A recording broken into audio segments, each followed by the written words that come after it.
Dear students, good morning. Now I welcome to all of you. और आज का जो टॉपिक है वो है डिफ्यूज़न, विसरण, जो कि अभिगमन परिघटनाओं में से एक परिघटना है। विसरण में हमने पढ़ा कि किस तरह से एक स्थान से दूसरे स्थान पर किसी निकाय में जब आणविक सांद्रता होती है, यानी अणुओं की संख्या एक स्थान से दूसरे स्थान में यदि भिन्न होती है तो उस स्थिति में उस निकाय में अणुओं का अभिगमन होता है और ये जो परिघटना है वो कहलाती है विसरण। तो मान लेते हैं कि कोई निकाय लिया और इस निकाय में एक बर्तन ले लिया और इसको एक पर्दे से विभाजित कर दिया। पर्दे के विपरीत जो दो वॉल्यूम हैं उसमें समान ताप दाब पर दो भिन्न गैसें हैं। यदि पर्दे को हटा दिया जाए तो गैसों की किसी भी दिशा में स्थूल गति नहीं होती है, परंतु यथेष्ट समय व्यतीत होने के पश्चात ज्ञात होता है कि संपूर्ण आयतन में दोनों गैसें समान रूप से वितरित है। ये परिघटना अनियमित यादृच्छिक आणविक गति के कारण होती है, इसे कहते हैं डिफ्यूजन। ओके, अब हम इसमें पढ़ते हैं कि डिफ्यूजन के लिए फॉर्मूला क्या होगा। डिफ्यूजन के लिए फॉर्मूले के लिए एक पात्र में एक समान ताप दाब पर कोई गैस स्थित है, ठीक है। इस गैस में चिह्नित व अचिह्नित अणुओं का मिश्रण ले लेते हैं। इस गैस में z दिशा में चिह्नित अणुओं की सांद्रता समान नहीं है और सांद्र प्रवणता dN/dz है। z दिशा के लंबवत ध्रुव में सांद्रता नियत है। ये देख लीजिए यहाँ पर, जैसे कि हमने किस में किया है, ऊष्मा चालन में किया है और शांता विस्कोसिटी में किया है, उसी तरह से हम इसमें भी क्या लेते हैं कि कोई एक निकाय ले लिया। इस निकाय में दो परतें हैं ए बी और सी डी।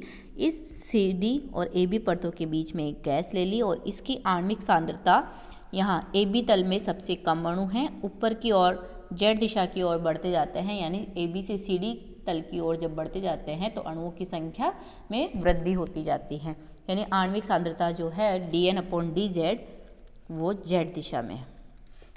ओके, और इस जेड दिशा के लंबवत जो अणुओं की संख्या है वो क्या है, जैसे इस तल में इस ए बी से लैम्डा दूरी पर कोई परत Q है जिसमें n अणु हैं और इस ए बी से इस P परत है जो कि यहाँ से Z प्लस लैम्डा दूरी पर है। Z तो ये दूरी हो गई, Z तो ये दूरी हो गई है और लैम्डा है main free path P Q के बीच की दूरी और Q और R के बीच की दूरी। ओके, तो यहाँ पर इस पर अणुओं की जो संख्या है, सांद्रता है, वो हो जाएगी n प्लस लैम्डा dN/dz। ठीक है, जैसे कि हमने पिछले वाली जो टॉपिक्स लिए हैं ट्रांसपोर्ट फिनोमेना के उसमें डिस्कस किया, वैसे ही यहाँ पर R जो है वो माइनस लैम्डा से दूरी से कम है, इसलिए n minus lambda dN/dz। Okay, ये अणुओं की संख्या हो गई।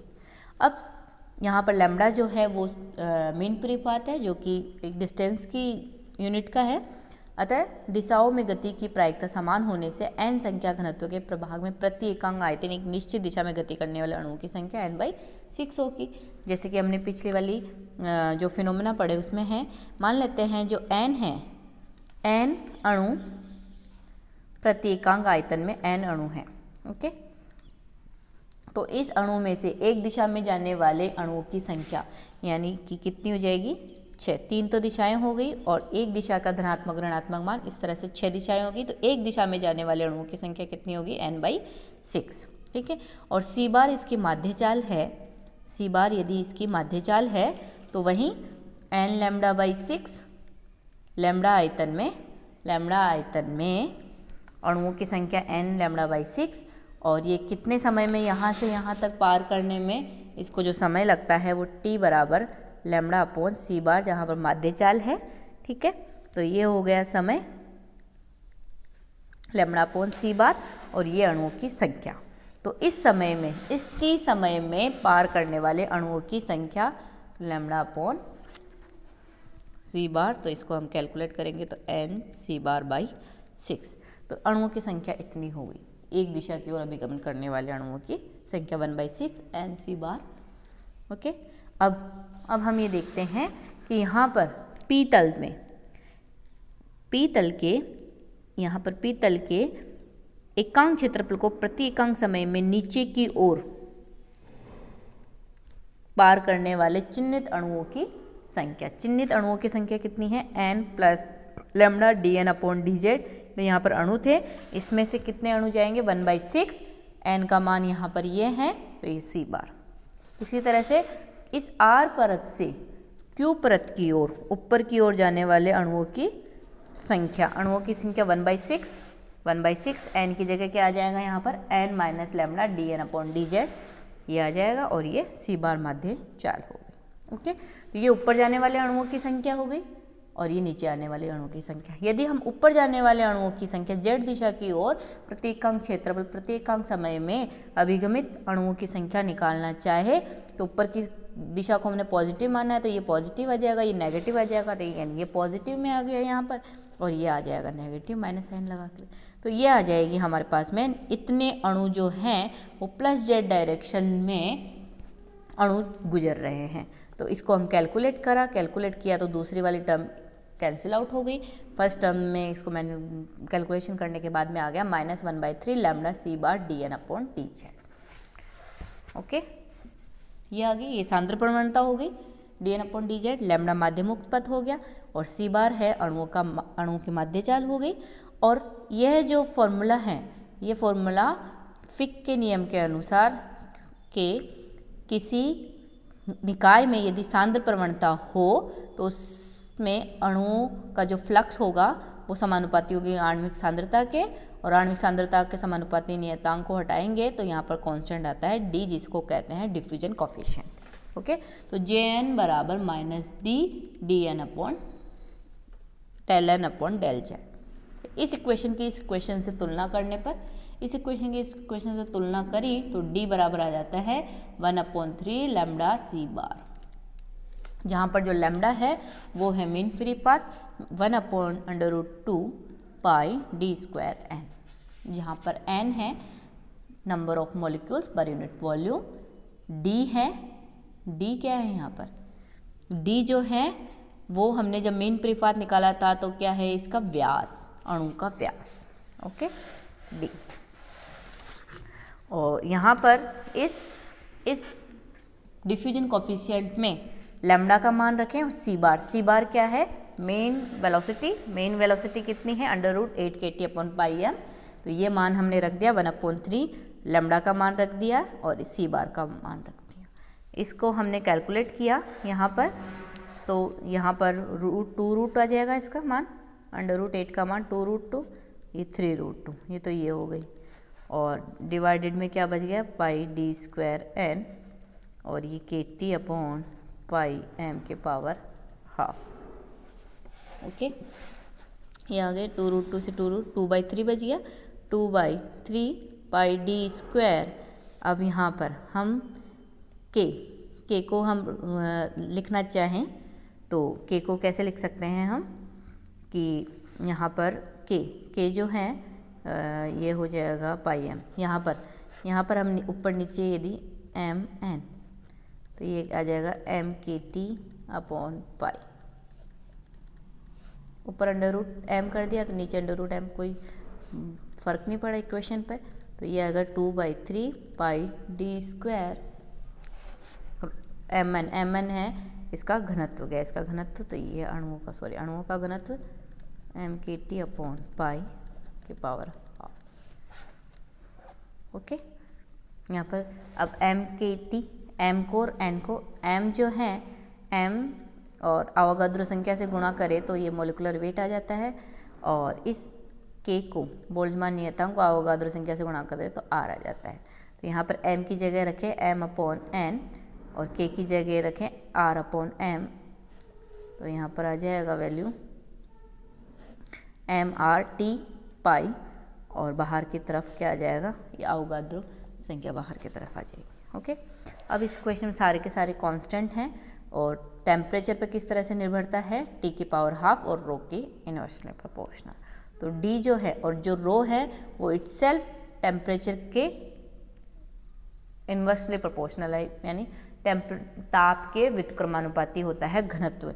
जब ताप के व्युत्क्रमानुपाती घनत्व हैं तो यहाँ से T की पावर ½ तो पहले से ही है, और ताप ताप के व्युत्क्रमानुपाती हैं, यानी ये कह सकते हैं t की पावर हाफ ऊपर जाके +1 तो t की पावर 3/2, यानी जो डिफ्यूजन कांस्टेंट है, डिफ्यूजन कॉफिशिएंट जो है, विचरण गुणांक जो है वह ताप के 3/2 घात के गुणा अनुक्रमानुपाती होता है।